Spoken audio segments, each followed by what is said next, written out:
Hey everybody in diversity land, we've got another quick lecture here. I think this is going to be super quick because I don't have any coffee, so how can I possibly do this without coffee in my hand? We're talking about gender this week, and there's so much to talk about with regards to gender and diversity, and we've already kind of discussed feminist theory and the role that plays in helping us understand things like intersectionality. I'm going to talk specifically about the issue of sexual harassment in the workplace today. It's kind of a focus. And excuse me, it's when you do diversity work, this is sort of one of the first issues that came up and comes up is how women, who are more than 50% of the population, have a safe space to work in. And so there's a little bit of an origin, and I think sociology students will understand the impact of socialization and the notion of socializing women out of public spaces, that the traditional gender roles in the 20th century of America said a woman's place is in the home, baking cookies and getting dinner on the table and keeping the house spotless. And the man's world is outside of the house, and he works and brings home the bacon and she fries it up in the pan. And there are sort of two different domains, as feminist sociologist Dorothy Smith referred to it, as the domestic sphere and the public sphere. The domestic sphere is the woman's place, and the rest of the world, the public sphere, the whole entire planet, is the men's space. And as we talked about with regards to the rise of second wave feminism, in the 1960s, women started saying, "Is that all there is? Is that all there is, my dear? So let's keep dancing." It's an old song. Um, Peggy Lee, link below. There became a real sort of paradigm shift when it was sort of acknowledged that this sort of bi- bifurcation of women in the home and men in the outside of the home wasn't really working, and it was really disadvantaging women.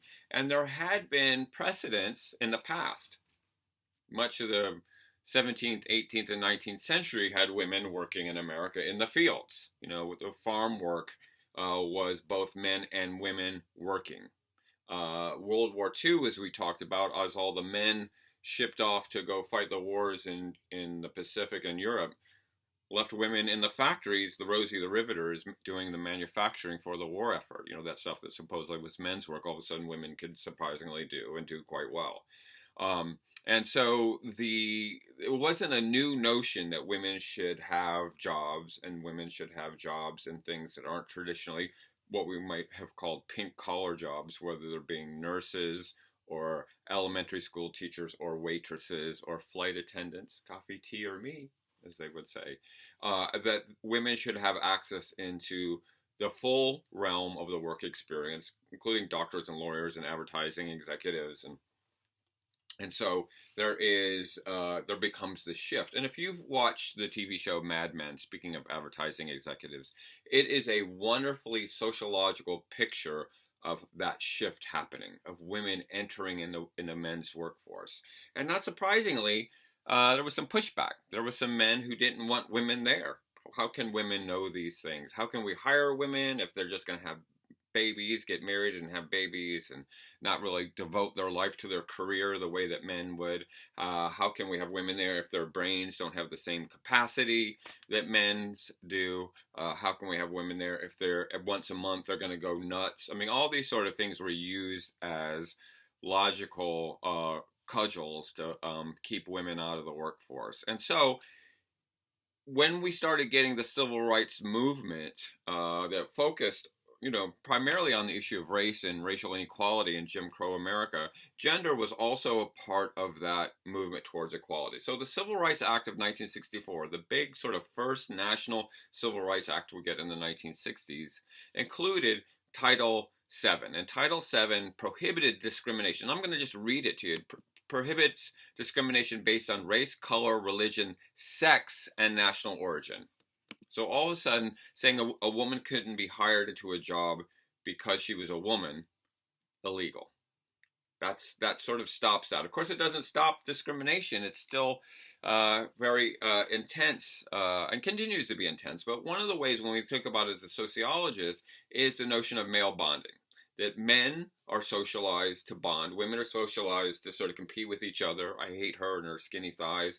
All the women competing for Prince Charming on The Bachelor. I mean, in sociology, we talk about this endlessly about how women are supposed to be catty and competing with each other, and men, bros before hoes, dude. Like, that are all supposed to stick together. And that has worked to create what we call homosocial reproduction. That many social settings, whether it's in politics or in business or in education, men bring in other men and recreate the patriarchal status quo. And so just because you pass a law in 1964 doesn't mean all of a sudden the doors open up to women. It does mean that there can now be federal suits against the discrimination of women. And there starts to be in the 1960s where women are suing to get their foot in the door and break through what was called the glass ceiling. Because, women would get in and then they wouldn't get promoted, or they would be first hired, first fired. I mean, it just ends. It's just sort of these endless ways that women are blocked out of moving up the same ladder that men have enjoyed the privilege of for years.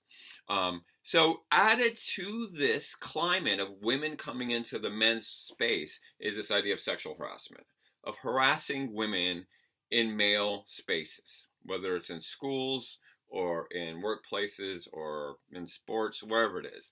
And we start to get the term sexual harassment. The actual term doesn't actually become a term that we think of, those words together, sexual harassment, until 1975, until the mid-70s. But there is a kind of recognition of sexual harassment. And there's sort of two versions of this, which is important to know.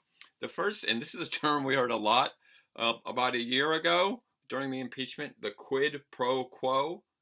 Quid pro quo, say that a few times after a cocktail. Quid pro quo sexual harassment. And that's where an employee, and usually it's a female employee, is required to tolerate some form of sexual harassment or expected to perform sexual acts in exchange for their employment, or to get a raise, or to get some job benefit, or to get a promotion. Basically, it's quid pro quo. If you do this, the boss says, if you do this, if you put up with this, or you do this with me in my office with the door locked, I'll give you this, right? That is a form of sexual harassment. The other is just what's called hostile work environment. And that can be creating offensive environments for women. So one of the big things that came up in the 1970s around this was the normality in kind of blue-collar jobs for men to hang Playboy centerfolds up in their work lockers. Right? How are women supposed to navigate that space where images of women are being used to objectify women in the workplace? Right? You can't do that anymore. But, this was a notion of a hostile workplace. What about a place where people are telling sexist jokes? And there's, a version of this for race as well, but telling sexist jokes or grabbing women or chasing women around or degrading women for their looks. I mean, all this is sort of hostile work environment. So these are two forms of sexual harassment: quid pro quo and hostile work environment. And so we start getting sort of an evolution of the law, especially in the 1970s. There's a Supreme Court case called Barnes versus Train. That was a woman. It was the first real sexual harassment case in America. A woman named Paulette Barnes, who was an African-American woman, worked for the EPA, a federal worker, was sexually harassed by her boss, who basically, demanded that he have sex with her. It was taken to the Supreme Court. The case was dismissed, but when they appealed it a few years later in 1977, her case was upheld, and she was ordered to be paid back wages and lost money from promotions, which came out to be $1,800, which doesn't seem like very much to put up with that and not losing their job. So we're going to come back to that case. But 1974 is our first case, Barnes v. Train. In 1980, we get the Equal Employment Opportunity Commission creating regulations around what sexual harassment is, defining it, and talking about sex discrimination, building on the 1964 Act. And so the EEOC cases are where you would go if you wanted to file a sexual harassment complaint at work. And then the Civil Rights Act of 1991 kind of updated the 64 Act and allowed women to sue for damages. So the Supreme Court case in 1974 raised a lot of issues about why women don't come forward, because it was really clear from the research that was being done by mainly female sociologists that sexual harassment, even after the 1964 civil rights law, was normative, was accepted, was a place, work was a place where women could not feel safe, where they were required to put out sexually to get a promotion and required to deal with sexual advances and catcalls and all those sort of things. And there are multiple reasons women don't come forward. The first and most obvious one is the fear of retaliation. You're going to get fired. You're going to get fired for causing trouble. And then you know what? You are labeled as a troublemaker. So when you go to apply for your next job, where you're hopefully not going to get sexually harassed, when you call up for your recommendation, they're going to say, yeah, she's a troublemaker. I wouldn't hire her. So a lot of women would keep their mouths shut because of the fear of retaliation and that stigma of being a troublemaker following them along. Related to this is the need for corroboration. You need other witnesses to say, yeah, that boss does that. He is a serial sleazebag. But other women in the environment are also fearing retaliation, fearing not being able to get a job if they're labeled as a troublemaker. And so there becomes this conspiracy of silence. And I mention this because my mother went through an EEOC case in the 1980s against her boss. And it was really clear. There was some pretty clear evidence, and this is, the days before emails and things, that he was demanding certain things from her that were inappropriate. And when she went around to her colleagues, her female colleagues, and said, hey, I need some corroboration, I'm going to file a discrimination suit against this guy, they all said, yeah, we know he does it, but we're not going to take the risk of outing ourselves as troublemakers. And her case just sort of died because she could not get the corroboration of this. So these EEOC cases have been notoriously difficult to make. And then, there's just also this sort of shaming of women. What are you doing in the workforce? I mean, there's all kinds of ways you can get women to be quiet. You're lucky that you're here, that kind of stuff. Then something happens. What happens is a little hashtag and the words Me Too associated with it. The Me Too movement really changes the conversation. And the Me Too movement, by the way, goes back to the MySpace days. In 2006, we were the first time we had women starting to tell their stories about sexual harassment or sexual victimization. But it wasn't until 2017 with an actress named Alyssa Milano, who you might know, who's great to follow on Twitter, who talked about her experience with a Hollywood film producer named Harvey Weinstein, and how she was not alone. That it was well known that this man, who is now in prison, I should say, because of this thing started by Alyssa Milano, that it was quite common within Hollywood to know that if you needed, a job with this big Hollywood producer, you had to sleep with him, or you had to perform some sexual act for him. And she put on Twitter about her experience and hashtagged it Me Too, because she knew there were other women out there. And all of a sudden, all these stories started coming out about Harvey Weinstein. And then other stories started coming out about other well-known celebrities. And then people who weren't well-known celebrities. I mean, we got people like Matt Lauer of NBC, was taken out by Me Too. But also, lower level bosses who aren't big celebrities, all of a sudden stories about these other cases of sexual harassment. So social media created a new way for women to find that corroboration that they couldn't find in the office. Now, thanks to social media, the hashtag Me Too allowed for there to be this sort of support of fellow victims of sexual harassment, which gave the voice to women. It shifted the focus on the men who said, these women are all crazy, don't listen to them, they're troublemakers, don't hire them. It shifted the focus to women. And, there was a real shift that happened in 2017. And so now those sexual harassment cases are more likely to gain the support that they need to be able to make those cases. There has certainly, and we could get into the numbers about sexual harassment cases, and, you also need good government support to be able to move those cases forward, which is a whole nother discussion. But there also has been a backlash, and we've been talking about backlash along these issues. And one of the backlashes that's most extreme is the incel movement. The incel movement, I don't want to spend too much time on these idiots. But incel is short for involuntarily celibate. These are men who feel that they can't find women to sleep with them. What we used to call losers. And they are blaming feminists. They are blaming the Me Too movement. They are blaming those that challenge patriarchal power of taking away their rights. And they have attacked women in the public sphere, including on social media. They have murdered women. They've gone onto college campuses and shot women.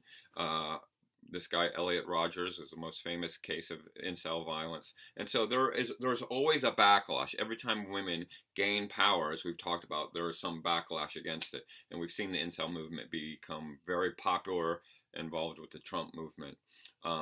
But the good news about this, I don't want to end this on sort of the depressing part. The good news is the research is in, and a gender-inclusive work environment is great for everybody, including people who want to make money. If we just want to sell it on purely a capitalist perspective, we now know when we go and talk about diversity issues and talk about the importance of gender diversity issues, we know that a gender diverse workforce is important. First of all, half the human population is female, so we need to have that being reflected. You get a wider talent pool. If you're just going to only hire men, you're going to miss out on all the incredible talents that are out there of people who just happen to be female. You're going to get different perspectives. We know that women traditionally have sort of worked differently and been more collaborative and more kind of connected on what we would call the expressive leadership model as opposed to the instrumental leadership model. And so you get sort of a different set of skills being brought to the table.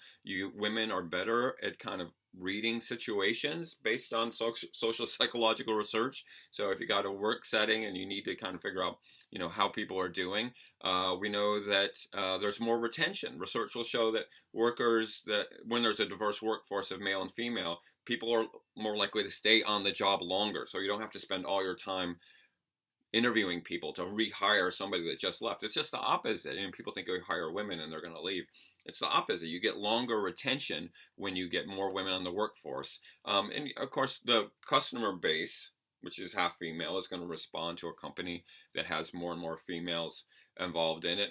And the research is in that there's greater profitability.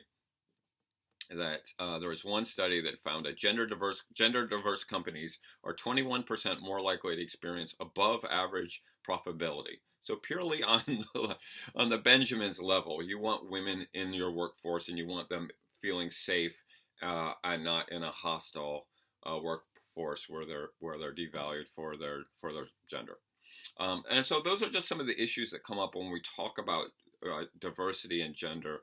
I can't say this enough, having experienced 2017 like a lot of you did, and watching the Me Too movement unfold, that it feels different now. It feels different now when you talk about gender in the workforce. There is a new sheriff in town, and she's awesome.